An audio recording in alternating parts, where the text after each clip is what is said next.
Good morning students. पिछली class में हम आपको पढ़ा रहे थे नील हरित शैवाल तथा जीवाणु और नील हरित शैवाल में अंतर भी हमने आपको पिछली क्लास में बताए थे। आज हमारी नई हेडिंग होगी जिसका नाम होगा माइकोप्लाज्मा।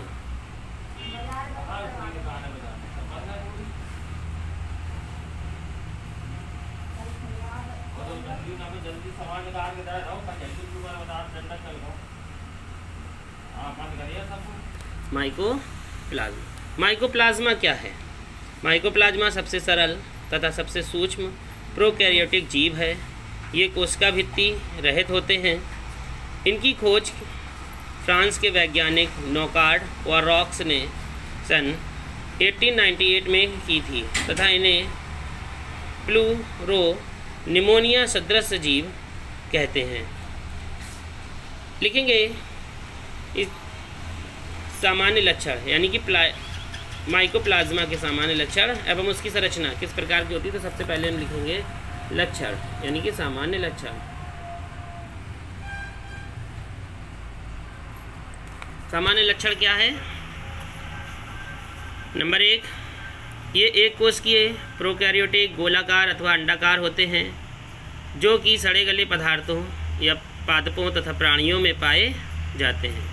नंबर 2, इनका रूप प्रायः कई प्रकार का होता है जो संवर्धन माध्यम के अनुसार बदलता रहता है।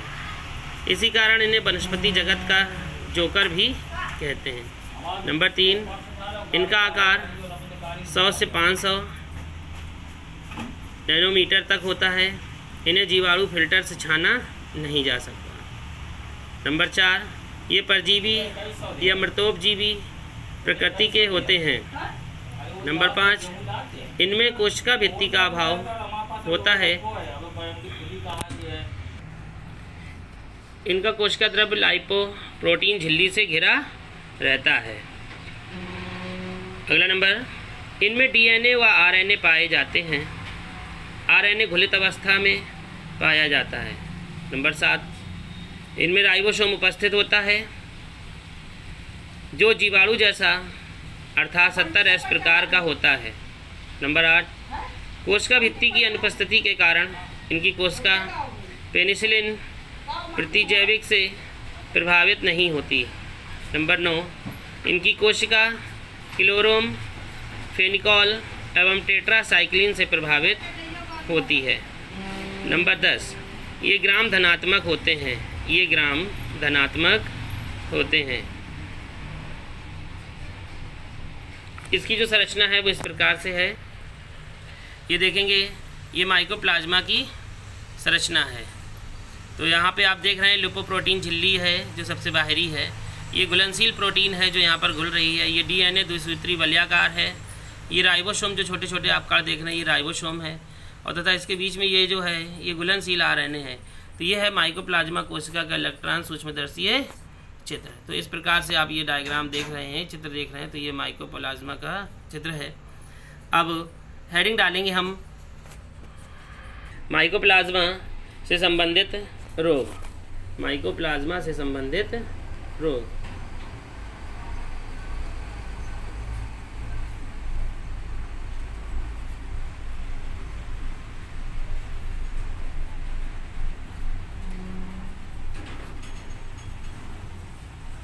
माइकोप्लाज्मा से संबंधित रोग। Diseases related to mycoplasma.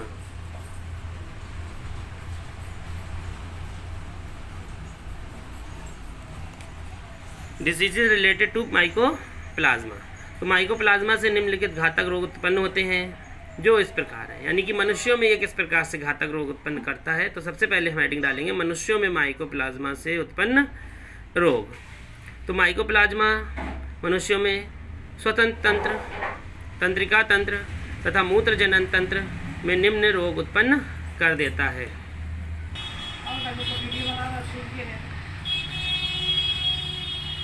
इसी प्रकार से अप्रारूपिक निमोनिया माइकोप्लाज्मा न्यूमोनी द्वारा होता है।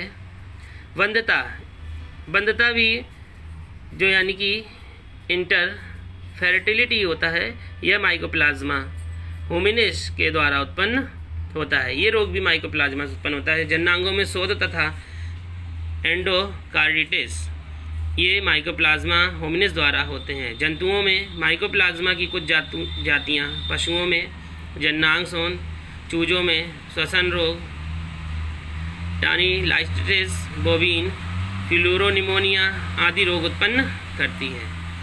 इसी प्रकार पादपों में माइकोप्लाज्मा से किस प्रकार से रोग होता है? तो पादपों में वैगन का लघुपर्ण रोग, कॉर्न स्टंट फली वाले पादपों में विचेस ब्रूम, पपीते का गुच्छित रोग आदि माइकोप्लाज्मा से होने वाले रोग हैं।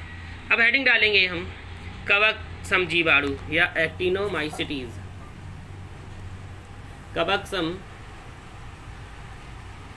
जीवाणु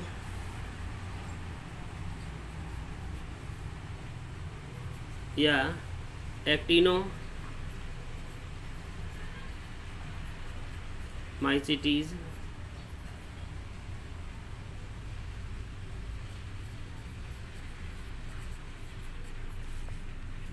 इसे हम कह सकते हैं माउड बैक्टीरिया,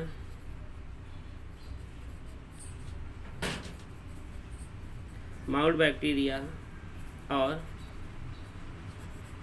एक्टिनोमाइसिटीज।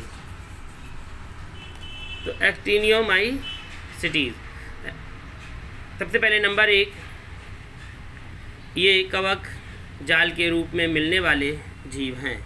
ये कवक जाल के रूप में मिलने वाले जीव हैं जिनके तंतु पटहीन, शाखित तथा लगभग 0.2 से 1.2 म्यू व्यास के होते हैं।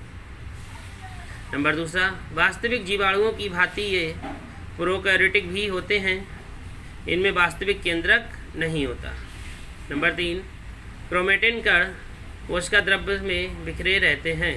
क्रोमेटिन कण कोशिका द्रव्य में बिखरे रहते हैं। नंबर 4, अधिकांश एक्टिनोमाइसिटीज अचल तथा ग्राम धनात्मक होते हैं। अधिकांश एक्टिनोमाइसिटीज अचल तथा ग्राम धनात्मक होते हैं। नंबर 5, ये विखंडन द्वारा कायिक जनन प्रदर्शित करते हैं। ये विखंडन द्वारा कायिक जनन प्रदर्शित करते हैं। प्रत्येक खंड अनुकूल परिस्थितियाँ होने पर नए तंतु का निर्माण करता है। प्रत्येक खंड अनुकूल परिस्थितियाँ होने पर नए तंतु का निर्माण करता है। कुछ एक्टिनोमाइसिटीज कर्ण, आर्डियोस्पोर व आर्थोस्पोर द्वारा भी जनन करते हैं। अब न्यू हेडिंग आई हमारी कवक सम जीवाणु के आर्थिक महत्व, यानी कि हेडिंग हमारी होगी आर्थिक महत्व, एक्टिनोमाइसिटीज के आर्थिक महत्व। तो यहाँ हम लिखेंगे आर्थिक महत्व। आर्थिक महत्व ये किसके हैं? इकोनॉमिक इम्पोर्टेंस के। तो एक्टिनोमाइसिटीज व स्ट्रेप्टोमाइसीज आदि कुछ एक्टिनोमाइसिटीज मृदा में विघटक के रूप में उपस्थित होते हैं जो जटिल कार्बनिक पदार्थों को सरल यौगिकों में विखंडित कर देते हैं। स्ट्रेप्टोमाइसीज मृदा में जियोसिमनस नामक उपापचयी पदार्थों का निर्माण करता है जिनके कारण मृदा से गंध आती है। उदाहरण जैसे 1 से 10 डाइमिथाइल ट्रांस 9 डिकोलॉल आदि। एक्टिनोमाइसिटीज की कुछ परजीवी जातियाँ पादपों व जंतुओं में गंभीर रोग उत्पन्न करती हैं। स्ट्रेप्टोमाइसीज से स्ट्रेप्टोमाइसिन, टेट्रामाइसिन, एरिथ्रोमाइसिन, क्लोरोमाइसिटीन तथा प्रतिजैविक भी प्राप्त होते हैं। तो ये थे हमारे एक्टिनोमाइसीज के सामान्य लक्षण। तो इसी के साथ ये चैप्टर भी आपका समाप्त होता है, जगत मोनेरा। कल हम आपको नया चैप्टर पढ़ाएंगे, जगत प्रोटिस्टा। जो कल का हमारा नया चैप्टर होगा हमारा जगत प्रोटिस्टा, किंगडम प्रोटिस्टा।